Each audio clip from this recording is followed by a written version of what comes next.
क्या आप जानते हैं कि आपके आसपास की दुनिया, क्रिकेट का स्कोर, मौसम की रिपोर्ट, एग्जाम का रिजल्ट या फिर सोशल मीडिया के ट्रेंड सब कुछ आंकड़ों यानी स्टैटिस्टिक्स पर निर्भर है। तो आज हम क्लास 10th के स्टैटिस्टिक्स टॉपिक को डिस्कस करने वाले, बहुत ही सिंपल भाषा में इसे डिस्कस करेंगे। सबसे पहले इसे जान लेते हैं कि इसमें हमें पढ़ना क्या क्या है। तो जैसा कि आपको दिख रहा होगा, हमें बेसिकली 4 हेड में इस चैप्टर को डिवाइड करना है। सबसे पहला जो टॉपिक है हमारा वो है मीन, जिसे आम बोलचाल की भाषा में एवरेज या हिंदी में औसत बोलते हैं। इसमें मीन निकालने के हमें 3 तरीके सीखने हैं। Direct method, assumed mean method जिसे शॉर्टकट मेथड भी कहते हैं, और तीसरा स्टेप डेविएशन मेथड। इसके बाद हमें मीडियन के बारे में सीखना है और फिर मोड निकालने के बारे में सीखना है।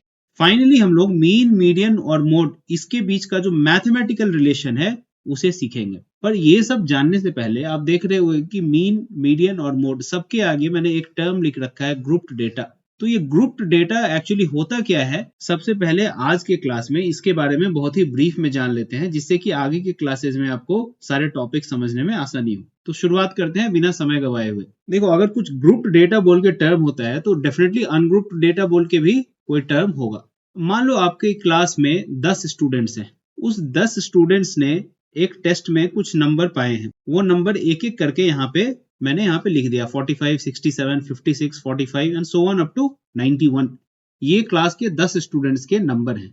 अब इन नंबर को मैंने राहुल से पूछा, कितने नंबर है तुम्हारे भाई, फिर मैंने गौरव से पूछा, फिर मैंने स्वाति से पूछा, सबके नंबर यहाँ पे लिख दिए, चुपचाप लिख दिए, कोई भी दिमाग नहीं लगाया। ये है हमारा अनग्रुप्ड डेटा। डेटा जैसा मिला, हमें जिस फॉर्म में मिला उसे उठा के हमने लिख दिया। ये बिल्कुल रॉ डेटा होता है, इसमें कोई भी दिमाग नहीं लगाया गया होता, चुपचाप डेटा हमने कलेक्ट किया है और लिस्ट आउट कर दिया है। ये कहते हैं अनग्रुप्ड डेटा। यहाँ पे आप ध्यान रखना कि हमने इस डेटा को किसी भी क्राइटेरिया के बेसिस पे ग्रुप्स में डिवाइड नहीं किया है। तो this is our ungrouped data. इसी डेटा को अगर मैं किसी क्राइटेरिया के बेसिस पर डिवाइड कर दूं, फॉर एग्जाम्पल क्यों ना मैं इस क्लास के जो मार्क्स हैं उसको मैं इंटरवल्स में बांट दूं कि 40 से 50 कितने लोगों के आए हैं, कितने स्टूडेंट्स को 40 से 50 के बीच नंबर आए हैं, कितने को 50 से 60 के बीच आए हैं, और इसी तरह करते करते 90 से 100 के बीच कितने आए हैं। इस तरह की एक टेबल क्यों ना मैं बना लूं।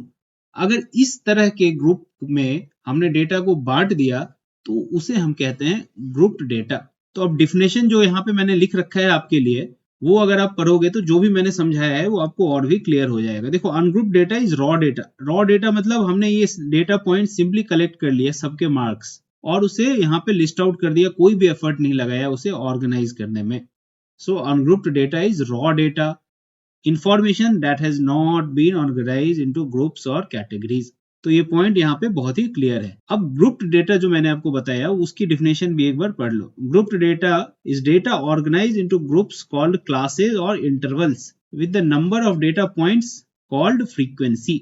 अब यहाँ पे दो टर्म्स हैं, क्लास इंटरवल्स और फ्रीक्वेंसी। इसको एक बार समझने की कोशिश करते हैं। देखो, ये जो हमारा क्लास में 10 स्टूडेंट्स का नंबर है, इसे हमने यहाँ पे इंटरवल्स में बांट दिया। अब 40 से 50 कितने स्टूडेंट्स के मार्क्स आए हैं, देखो कितने स्टूडेंट्स हैं यहाँ पे देख लो। एक ये 45 है, 45, ये 45 है और ये 45 है। तो 40 to 50 के बीच सिर्फ यही 3 है, तो हमने 3 लिख दिया। 3 स्टूडेंट्स को 40 से 50 के बीच नंबर आए। 50 से 60 के बीच कितने हैं, ये 56 है, एक ये भी 56 है, बाकी 50 to 60 के बीच कुछ भी नहीं है, तो 2 लोगों के आए, 2 लिख दिया। अब 60 to 70 के बीच कितने आए, तो हम देख पा रहे हैं कि सिर्फ एक, ये 67 ही है जो 60 to 70 के बीच है, तो सिर्फ एक ही स्टूडेंट का 60 और 70 के बीच नंबर आया है। सिमिलरली 70 to 80 के बीच कितने हैं, देखो एक 77 है, एक 72 है, तो हमने यहाँ पे 2 लिख दिया। साथ ही साथ 80 to 90 के बीच कितने आए हैं, तो सिर्फ ये 89 है, यहाँ पे 1 लिख दिया। और 90 to 100 के बीच कितने लोगों के नंबर आए हैं, तो सिर्फ एक स्टूडेंट को 91 आया है, तो यहाँ पे 1 लिख दिया। अब देखो, ये जो सिंपल रॉ डेटा था इसे हमने क्लास इंटरवल यानी कि 40 से 50, 50 से 60, 60 से 70, ये हो गए हमारे क्लास इंटरवल, इसमें डिवाइड कर दिया। अब 40 से 50 के बीच कितने लोगों के नंबर आए हैं, 3 स्टूडेंट्स ने पाए 40 से 50 के बीच, तो ये 3 जो है ये फ्रीक्वेंसी हो गई, ये हो गई फ्रीक्वेंसी। सिमिलरली 2 फ्रीक्वेंसी हो गई। तो 40 से 50 के बीच का जो क्लास इंटरवल है इसकी फ्रीक्वेंसी 3 है। 50 से 60 के बीच का जो क्लास इंटरवल है इसकी फ्रीक्वेंसी 2 है। और सिमिलरली आगे अगर आप बढ़ते जाओगे तो 90 से 100 के बीच का जो क्लास इंटरवल है इसकी फ्रीक्वेंसी 1 है।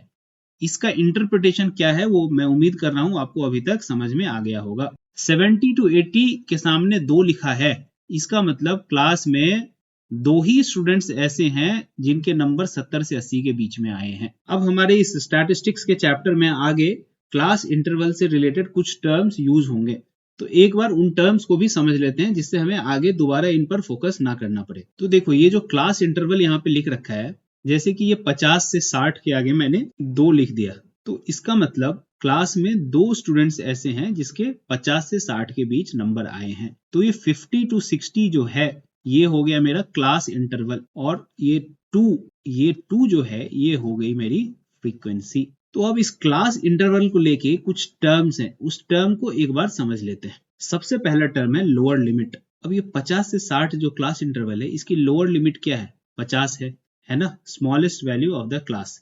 देखो 40 से 50 के बीच की लोअर लिमिट क्या होगी? 40 होगी। इसी तरह इस क्लास इंटरवल की अपर लिमिट होगी, तो अपर लिमिट जो है वो 50 होगी। लोअर लिमिट अगर 40 से 50 की 40 है, अपर लिमिट 50 हुई, इसमें कोई डाउट नहीं होना चाहिए।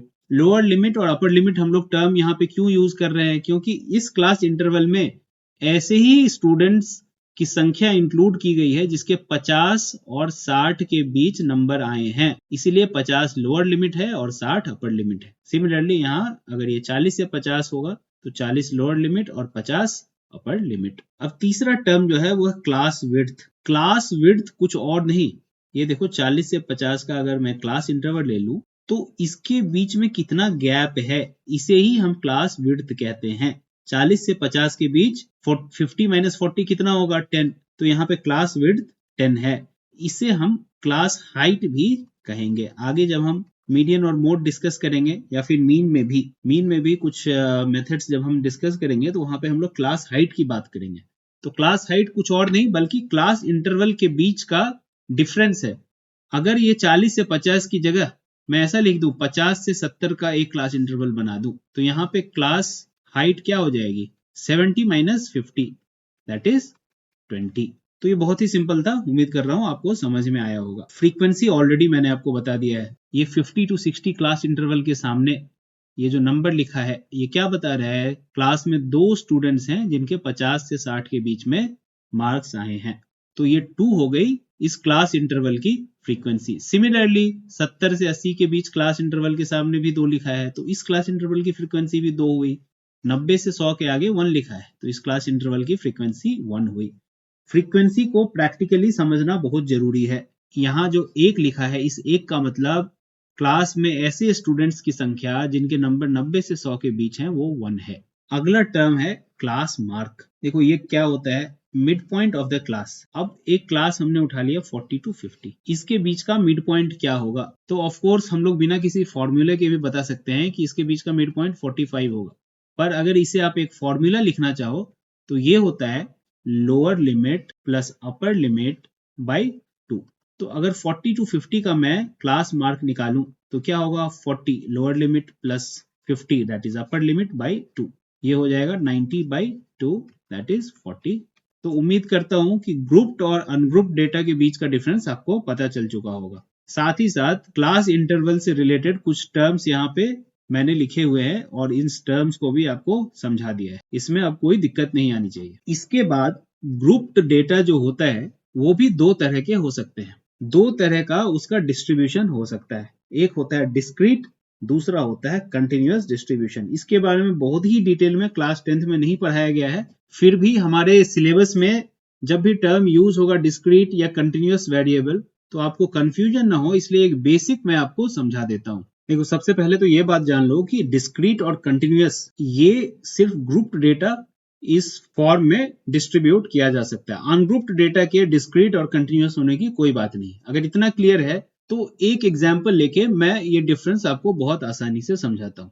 देखो हमने यहाँ पे एक एग्जाम्पल आपके लिए बना रखा है। इस एग्जाम्पल में क्या रिप्रेजेंट किया जा रहा है कि हमारे पास टोटल 18 लोग हैं। इन सबको जोड़ के देख लो, 2 + 5 7 + 8 15 + 3 18। हमारे पास 18 लोग हैं, 18 पीपल। और हमने इन सब से क्वेश्चन पूछा कि 6 महीने में भाई तुम लोगों ने कितनी किताबें पढ़ी? तो 2 लोग हमें कह रहे हैं कि हमने एक भी किताब नहीं पढ़ी भाई, बहुत बढ़िया। 5 लोग हमें कह रहे हैं कि हमने 6 महीने में सिर्फ 1 किताब पढ़ी। 8 बंदे हमें कह रहे हैं कि हमने 2 किताब पढ़ी और 3 बंदे हमें कह रहे हैं कि हमने 3 किताब पढ़ी। अब यहाँ देखो कि इससे पहले जो हमने क्लास के मार्क्स को डिस्ट्रीब्यूट किया था वो एक रेंज में किया था। 40 से 50 के बीच कितने लोगों के नंबर आए? 3। ना कि हमने ये किया था कि भाई 45 नंबर कितने लोगों के आए हैं? तो 2। हमें 90 नंबर कितने के आए हैं? 0। इस तरह नहीं डिस्ट्रीब्यूट किया था, एक रेंज में किया था। जबकि इस डिस्क्रीट डेटा में आप देख रहे हो कि हमने रेंज ना करके स्पेसिफिक नंबर्स में इस डेटा को डिस्ट्रीब्यूट कर दिया है। हमने ये नहीं बोला कि 0 से 2 किताबें, मतलब 0 से लेकर 1 या 2 किताब कितने लोगों ने पढ़ी, हमने ये नहीं बोला। हमने स्पेसिफिकली बोला 0 मतलब एक भी किताब कितने लोगों ने नहीं पढ़ी, 1 किताब कितने बंदों ने पढ़ी, 2 कितने बंदों ने पढ़ी और 3 कितने बंदों ने पढ़ी। इस तरह के फॉर्म में जब हम डिस्ट्रीब्यूट करते हैं डेटा को, इसे हम डिस्क्रीट ग्रुप्ड डेटा कहते हैं। डिस्क्रीट इसलिए क्योंकि हम इंडिविजुअल वैल्यूज का यूज कर रहे हैं, 0, 1, 2, 3। अब इसी को अगर मैं सिंपली कन्वर्ट कर दूं इस तरह के डेटा इंटरवल्स में कि 0 से 1 किताब कितने लोग ने पढ़ी, 1 से 2 कितने ने पढ़ी, 2 से 3 कितने ने पढ़ी, इस तरह के फॉर्म में अगर मैं चेंज कर दूं तो ये हमारा था डिस्क्रीट और ये बन जाएगा हमारा कंटिन्यूअस ग्रुप्ड डेटा। तो ये हो गए ग्रुप्ड डेटा के 2 फॉर्म। अगर एकदम सिंपल भाषा में समझाऊं तो यही होता है डिस्क्रीट और कंटिन्यूअस ग्रुप्ड डेटा के बीच का डिफरेंस। इसका जो फॉर्मल डिफिनेशन मैंने यहाँ लिख रखा है वो भी आप देख लो। Discrete group data comes from a discrete variable, grouping is done into specific separate values. यहाँ रेंज की बात नहीं हो रही है, 0 किताबें, 1 किताब, 2 किताबें, 3 किताबें, इस तरह की बात हो रही है। जबकि अगर आप कंटिन्यूअस ग्रुप डेटा में देखोगे तो यहां बात होगी grouping is done into intervals. Discrete data में बात हो रही थी स्पेसिफिक सेपरेट वैल्यूज की, यहां पे बात हो रही है इंटरवल्स की। तो उम्मीद करता हूं ये डिफरेंस आपको क्लियर हो गया होगा। यहाँ पे इन दोनों डेटा डिस्ट्रीब्यूशन को मैंने दिखाने के लिए एक एग्जाम्पल बना दिया है। देखो ये दोनों ही ग्रुप्ड डेटा है, पर ये डिस्क्रीट क्यों है? क्योंकि यहाँ स्पेसिफिक वैल्यू 0, 1, 2, 3, यहाँ पे कंटिन्यूअस डिस्ट्रीब्यूशन है क्योंकि एक इंटरवल की बात हो रही है। तो हमारे 10th क्लास का जो सिलेबस है जिसमें हमें मीन, मीडियन और मोड ये तीनों जो निकालना है, ये हमें सिर्फ और सिर्फ ग्रुप्ड डेटा के लिए निकालना सीखना है। वो ग्रुप्ड में डिस्क्रीट और कंटिन्यूअस दोनों के लिए ही सीखना है। तो हमें mean, median, mode, grouped, discrete and grouped continuous data के लिए सीखना है। इसे सीखने के लिए अगले लेक्चर में हम लोग शुरुआत करेंगे। उम्मीद करता हूं आज जो बेसिक टर्म्स मैंने आपको सिखाए हैं वो बहुत ही अच्छे तरीके से आपको समझ में आ गए होंगे। कोई भी डाउट कहीं भी हो कमेंट सेक्शन में डालो। मिलते हैं अगले क्लास में। Thank you.